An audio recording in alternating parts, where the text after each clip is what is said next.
오늘 말씀 긴데요. 사실 두 번 중복되는 내용이에요. 38장 1절부터 8절의 내용이 한 번 나오고, 또 9절부터의 내용이, 39장 8절까지 한 번 더 반복이 됩니다. 뒤에서 한 번 더 자세하게 나오는 거예요. 그렇게 반복되는 것을 이해하시고 읽으시면 더 좋을 것 같습니다. 성경에서 가장이라고 할 수는 없겠지만 그래도 나름 유명한 왕인 히스기야가 죽을 병에 걸렸을 때가 오늘 본문에 나와 있는 때의 이야기입니다. 히스기야는 이 일로 하나님께 기도했죠. 그리고 죽을 병이었기 때문에 엄청 많이 기도했습니다. 하나님은 이사야 선지자를 통해서 대답을 주셨습니다. 38장 21절에 그 말씀이 기록되어 있습니다. 그런데 그 대답은 굉장히 너무나도 간단했어요. 죽을 병에서 엄청나게 기도했는데 하나님의 대답은 무엇이냐면 무화과를 가져다가 종처에 붙이면 낫는다 였습니다. 이건 아마도 나아만 장군이 받았던 충격과 같은 것 아닌가 생각이 듭니다. 엄청 멀리서 엄청 귀한 선물들을 가지고 엄청 센 나라에 엄청 높은 장군이 왔는데 기껏 하는 말이 방 안에서 문 닫고 하는 말이 요단강에서 목욕하라였어요. 나아만이 그 장군이 화가 날 법한 내용이죠. 히스기야도 엄청 기도했습니다. 오늘 본문 38장 3절을 보면 제가 얼마나 선한 일을 했는지 기억하소서 라고 기록하고 있는데요. 38장 또 그 이후에 보면 더 많은 기도 내용이 되어 있죠. 1절부터 8절까지 앞부분에는 그냥 한번 이렇게 한 문장만 이렇게 나와 있지만 뒤에 보면은 그 기도 내용이 많이 나와 있습니다. 어쨌든 히스기야가 많이 기도했어요. 제가 얼마나 선한 일을 했는지 하나님 기억해 주십시오. 제가 이대로 죽어서야 되겠습니까? 제가 얼마나 착한데요. 기도했어요. 근데 이렇게 기도할 때 심히 통곡했다라고 기록되어 있습니다. 38장 10절부터 20절까지 읽어보면 어떻게 심히 통곡했는지 그 내용들이 기록되어 있습니다. 하나님께서 히스기야에게 응답하셨을 때 그 방법을 히스기야에게 알려주셨을 때 히스기야가 징조를 구했어요. 그렇죠? 우리가 알다시피 히스기야 왕은 하나님께 징조를 구했습니다. 내가 여호와의 전에 올라갈 징조가 무엇이냐? 38장 22절에 기록되어 있습니다. 징조라는 것은 어떤 일이 일어날 기미나 낌새를 말하죠. 히스기야가 선지자 이사야에게 한 말, 그 징조가 무엇이냐라고 물은 것은요. 내가 죽지 않고 하나님이 전화 올라가서 하나님께 감사의 제물을 드릴 징조가 뭐냐? 라는 말이에요. 다른 말로 하면 무화과를 내가 나의 죽을 병이라는 곳에 붙여서 내가 살아난다는 그 증거가 뭐냐라는 거예요. 그 증거가 뭐냐는 거예요. 내가 그것을 어떻게 믿을 수 있느냐? 그런 말입니다. 믿음의 왕 히스기야였지만 하나님의 처방이 너무나 생뚱맞고 너무나 쉬운 것이었어요. 히스기야가 이사야가 전해준 하나님의 말씀을 들었을 때 아니 그걸 하면 낫는다고? 그렇게 하면 낫는다고? 그걸로 낫는다고? 아마 반문했을 것입니다. 이스라엘의 왕이 무화과 때문에 그렇게 죽어가고 있었다는 얘기예요. 이 서울, 경기 이쪽 지역에는 무화과를 찾아보기 힘들지만 여러분의 고향에 가면 무화과가 있죠. 예. 저 남해 쪽에는 무화과가 있어요. 근데 이 동네에는 히스기야가 살고 있는 이 동네에는 무화과가 더 많은 곳 아닙니까? 올리브도 더 많은 걸로 알고 있고요. 무화과가 많은 동네에서 그까짓 무화과 하나 때문에 죽을 병인데 그걸 못 고쳐가지고 죽어가고 있었던 거예요. 왕이. 우리나라 현재 상황으로 맞춰서 얘기를 해보면 대통령이 죽게 생겼는데 그래서 의사들이 손을 다 놨어요. 의술로도 안 되고 약으로도 안 되는 상황인데 어떤 목사가 와가지고 하는 말이 하나님 말씀이 사과를 아픈 곳에 붙이면 낫는다고 합니다. 는 말하고 비슷한 거예요. 뒷마당에 있는 대추를 따서 상처에 붙이십시오. 그러면 낫습니다. 라는 말하고 비슷해요. 텃밭에 있는 토마토를 따다가 거기에 붙이면 낫습니다. 하나님 그렇게 말씀하셨습니다. 라는 말과 같은 말이에요. 좀 더 쉽게 얘기하면 거기에 된장을 바르면 낫습니다. 라는 말과 같은 말입니다. 다른 말로 하면 빨간 약을 바르십시오. 아까진기 바르십시오. 하나님이 그러면 낫는다고 말씀하셨습니다. 라는 말과 같은 말이에요. 믿음의 왕 히스기야였지만 의사라도 안 되고 의약품으로도 못 고친 그 병을 뭘로 고쳐요? 무화과로 고친다는 거. 너무나도 좀 믿기 힘든, 이해가 안 되는 하나님의 대답이었던 거예요. 어떻게 보면 코미디를 보는 듯한 모습이었습니다. 아마 히스기야 왕에게 이사야 선지자가 하나님의 말씀이라고 전해주면서 한 말이 저기 바다에 있는 고래의 간을 먹으면 낫는답니다. 라고 그랬으면 히스기야가 징조를 안 구했을 수도 있어요. 저기 어디 산에 있는 산삼, 한 100년 이상 묵은 거 산삼을 먹으면 낫는답니다. 라고 그랬으면 히스기야가 징조 안 구했을 거예요. 너무 쉬운 것이었기 때문에 징조를 구한 거예요. 그걸 내가 어떻게 믿어? 그래서 하나님이 주신 징조가 38장 8절에 나오는 해의 그림자가 뒤로 10도 물러가는 기적이었습니다. 대단한 기적이죠. 해가 뒤로 간다. 말 그대로 해가 뒤로 움직이거나 지구의 공전이나 자전이 반대로 움직여야 되는 일입니다. 근데 이게 한마디로 불가능한 일이죠. 생긴다고 해도 이건 재앙이에요. 적도를 기준으로 했을 때 제가 그걸 외우고 다니는 건 아니기 때문에 지구의 자전 속도가 적도를 기준으로 했을 때 시속 1600km라고 합니다. 음속보다 빨라요. 마하 1보다 빨라요. 그런데 단순히 멈추는 게 아니고 뒤로 간다?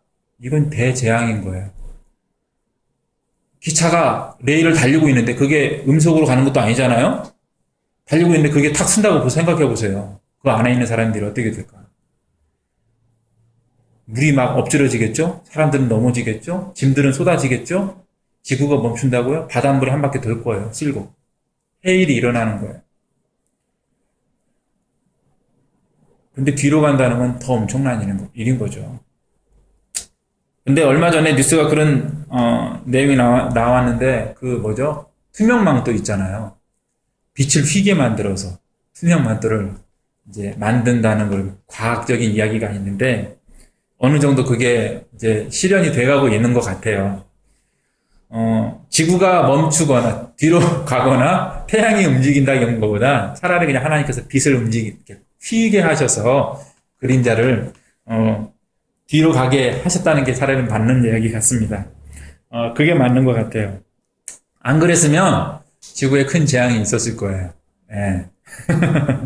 아무튼 이 기적은 말은 쉽지만 사실 엄청난 기적입니다. 현대 과학으로도 그 빛을 휘게 하는 것은 있을 수 없는 일이니까요. 그리고 이 엄청난 기적을 히스기야의 병이 낫는다는 증거로 나타내 주셨습니다. 그리고 그 증거대로 히스기야가 나았죠. 생각해보면 히스기야가 한 일은 별것 아닌데 하나님께서 그러니까 히스기야에게 하라고 하신 것은 별거 아니에요. 너 이렇게 해. 이렇게 하면 나아라고 하신 것은 별거 아니에요. 그런데 하나님이 주신 징조는 엄청난 징조입니다. 좀 반대 아닌가요? 저는 이상하더라고요. 하라고 하신 것은 별거 아니고 주신 징조는 엄청난 징조입니다. 손만 까딱하면 일이 이루어질 거야 라고 해서 안 믿었더니 예를 들어서 육산 빌딩을 들어 올린다던가 이런 엄청난 뭔가를 보여주시는 거죠.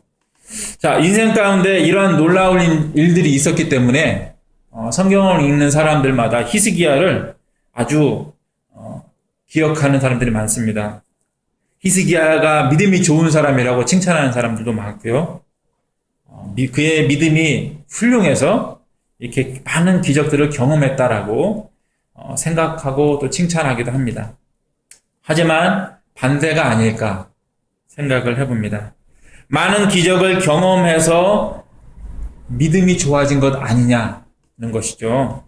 그가 믿음이 좋아서 많은 기적들을 경험했다면 39장의 내용은 넌센스요, 자가당착이 됩니다. 왜냐하면 39장 6절부터 7절에서 바벨론에 이스라엘이 패망하게 될 것이다라는 말씀에 순순히 아멘으로 대답했기 때문입니다. 아멘으로 응답했어요. 오히려 내 시대에는 평안이 있겠군요 라고 만족해 합니다. 이런 사람이 믿음이 좋아서 기적을 많이 경험한 사람? 어떤 믿음의 실력이 좋은 사람이라고 할 수 있을까요? 39장의 이야기는 히스기야의 믿음이 좋아서 기적을 많이 경험한 것이 아님을 보여줍니다. 반대로 그는 많은 기적을 경험해서 하나님을 잘 믿은 왕이었음을 보여주고 있습니다. 그는 하나님의 말씀을 거슬러서 믿음의 역사를 만들어낸 사람이 아니라 말씀의 역사에 순응한 사람이었던 것입니다. 그는 겉으로는 믿음이 좋은 사람으로 알려져 있지만 그의 믿음의 공력은 인간의 한계를 벗어나지 못했어요. 죽을 병 앞에서 그는 하나님의 말씀을 의심했습니다. 하나님은 자신이 원하는 대로 일을 하시는 분이시기 때문에 너 히스기야 내 말 못 믿어? 라고 꾸짖으시고 그냥 고쳐주심으로 또는 어떤 본때를 보이실 수도 있으셨지만 그냥 굳이 그 그림자가 뒤로 가는 엄청나고 놀라운 기적을 보여주시며 이 사건을 우리의 뇌리에 히스기야의 뇌리에 박아주셨습니다. 때문에 이 사건에서 정말 중요한 것은 히스기야의 강한 믿음도 아니고 그림자가 뒤로 간 기적도 아닙니다. 히스기야의 믿음은 스스로를 구원하지 못할 만큼의 여느 사람과 똑같은 딱 그 정도였습니다. 정말 중요한 것은 하나님께서 38장 5절에서 6절까지의 약속을 주셨다는 것입니다. 이 말씀이 가장 중요합니다. 이 약속이 가장 먼저입니다. 하나님은 이 약속을 이루시기 위해서 중병에 걸린 히스기야 왕 히스기야가 마치 아픈 곳에 된장을 바르는 것과 같은 행동인 무화과를 붙이는 행동을 하게 하시려고 그림자가 뒤로 가는 기적까지 보여주신 거예요. 한 사람의 생명을 위해서 말도 안 되는 기적을 보여주신 하나님이심을 보여주신 것이고 히스기야는 지혜롭게도 이 사실을 뒤늦게 깨달았습니다. 39장 8절의 히스기야의 말은 믿음의 역사를 이루는 사람이 아니라 은혜를 경험한 사람의 지혜로운 대답이었어요. 그의 말은 무기력한 사람의 말이 아니라 하나님을 알게 되고 경험한 사람의 당연한, 그래서 지혜로운 말이었습니다. 히스기야가 병고침을 받은 이야기에서 그 이야기에 이어서 하나님이 40장에서 말씀을 이어가십니다. 그것은 단지 이스라엘 백성에게 주신 말씀이 아닙니다. 히스기야가 여호와의 말씀이 좋소이다라고 고백한 것에 이어서 주신 말씀은 메시아에 대한 약속이었어요. 하나님께서 이 이사야의 말씀을 듣고 읽는 사람들, 모든 사람들, 그리고 이사야의 말씀을 지금도 듣지 못하고 읽지 못하는 그 모든 사람들을 포함하는 약속을 주신 것입니다. 여호와의 영광이 나타나고 모든 육체가 그것을 함께 보리라는 약속을 주셨어요. 그리고 마지막에 이 말씀, 오늘 본문 40장 5절, 그 5절에서도 마지막에 한마디 덧붙이십니다. 이는 여호와의 입이 말씀하셨느니라. 이것은 내가 한 말이다. 이것은 나 여호와가 한 말이다라고 한 번 더 강조해 주시고 계십니다. 확인시켜 주신 것이에요. 이미 이 세상에서 이 하나님의 약속이 이루어진 것을 우리는 알고 있습니다.